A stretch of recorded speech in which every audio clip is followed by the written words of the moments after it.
Hi friends, எல்லோரும் எப்படி இருக்கீங்க? நல்லா இருக்கீங்களா? இன்றைக்கி வீடியோவில் என்ன பார்க்க போகிறோன்னு சொல்லிட்டு பார்த்தீங்கன்னா, நாங்கள் வந்து பார்த்திங்கன்னா அக்கா வீட்டுக்கு பார்த்திங்கன்னா திருவிழாவுக்கு போயிருந்தோம். அங்கே பார்த்திங்கன்னா பிரியாணி தான் வந்து செஞ்சுருந்தோம். அதுதான் வந்து வீடியோவை வந்து பார்க்க போகிறீங்க. வாங்க வீடியோக்குள்ளே போய்ட்டு பார்க்கலாம். அதுக்கு முன்னாடி நம்ம சேனலில் யாருன்னா சப்ஸ்கிரைப் பண்ணாமல் பார்த்தீங்கன்னா ப்ளீஸ் சப்ஸ்கிரைப் பண்ணிட்டு பாருங்கள். வாங்க வீடியோக்குள்ளே போகலாம். அதுக்கு பார்த்திங்கன்னா சிக்கன் தான் வந்து 2 கிலோ வந்து எடுத்துருந்தோம். அதுக்கு பார்த்திங்கன்னா ஃபஸ்ட்டு வந்து ஆயில் ஊற்றிட்டு பட்டை வகை எல்லாமே போட்டு வெங்காயம் தக்காளி இஞ்சி பூண்டு பேஸ்ட்டு எல்லாமே போட்டு நல்லா வதங்கட்டு பச்சை மிளகாய் எல்லாமே போட்டு நல்லா வந்து வதங்கட்டோன்னு சொல்லிட்டு வதக்கி விட்டுருந்தோம். இந்த பிரியாணி எப்படி செஞ்சேன்னு பார்த்தீங்கன்னா பிரியாணி மசாலாவே இல்லாமல் பிரியாணி வந்து செஞ்சுருக்கோம். ஆனால் வேறு லெவல் டேஸ்ட் வந்து சூப்பராக இருக்கும் ஃப்ரெண்ட்ஸ். கண்டிப்பாக நீங்கள் இந்த மாதிரி வந்து ட்ரை பண்ணி பாருங்கள். வெங்காயம் தக்காளி நல்லாவே வந்து வதங்கிடுச்சு. இப்போ பார்த்திங்கன்னா நம்ம வந்து இஞ்சி பூண்டு பேஸ்ட் வந்து சேர்த்துக்கலாம். எங்கள் அக்கா தான் வந்து பார்த்திங்கன்னா பிரியாணி வந்து செஞ்சிட்ருக்கா. நான் பார்த்திங்கன்னா வீடியோ எடுத்துருந்தேன். பிரியாணி செஞ்சுட்டு இருந்தா வந்து கண்டிப்பாக நீங்கள் இந்த மாதிரி வந்து ட்ரை பண்ணி பாருங்கள் ஃப்ரெண்ட்ஸ். சூப்பராக இருந்துச்சு பிரியாணி நிஜமாகவே. நல்லா வந்து லைட்டாக வந்து அடி பிடிக்க ஆரம்பிச்சிச்சு. அதனால் வந்து நல்லா வந்து கிண்டி விட்டுகிட்டே இருந்தேன்.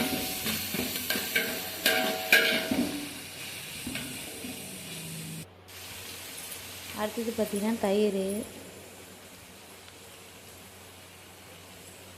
தயிர் வந்து ஒரு 2 பாக்கெட் இருக்கும். அந்த அளவுக்கு பார்த்திங்கன்னா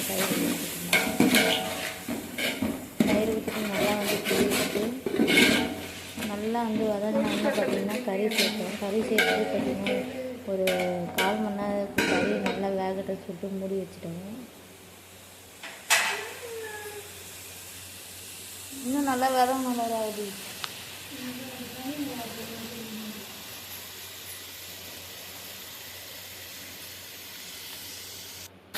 கேசரி பவுடர்லாம் வந்து போண்டா வந்து வெங்காயம் தக்காளி இஞ்சி பூண்டு எல்லாமே வந்து சூப்பராக வந்து வதங்கி வந்துச்சு. இந்த ஸ்டேஜில் நம்ம பார்த்திங்கன்னா கறி சேர்த்துக்குவோம். அதுக்கு முன்னாடி பார்த்திங்கன்னா கறி மிளகாய் போட்டு வந்து கறி மிளகாய் காஷ்மீர் சில்லி பவுடர் சொல்லுவாங்களா, அது பிரியாணி மசாலா போட்டியா?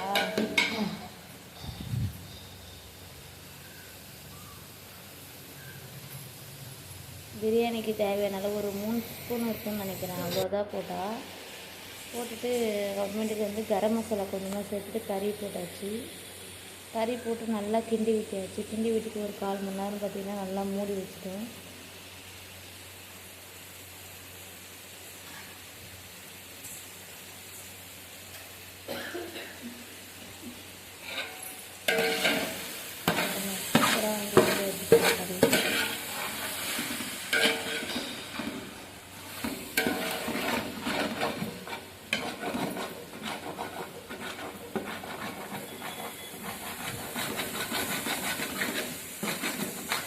நான் பிரியாணி சாப்பிட்றப்ப தான் வீடியோ வந்து எடுக்க முடியல. நான் கோவிலில் வந்து போயிட்டேன்னா அதுக்குள்ளே பார்த்திங்கன்னா எல்லாருக்கும் வந்து பரிமாற வந்து ஆரம்பிச்சிட்டாங்க. நானும் வந்து கடைசியாக தான் வந்து சாப்பிட்டேன். கறி நல்லா வதங்கணும்னா பார்த்திங்கன்னா அதுக்கு தேவையான அளவு பார்த்திங்கன்னா தண்ணி வச்சாச்சு. தண்ணி வச்சுட்டு கொத்தமல்லி சேர்த்து மூடி வச்சாச்சு.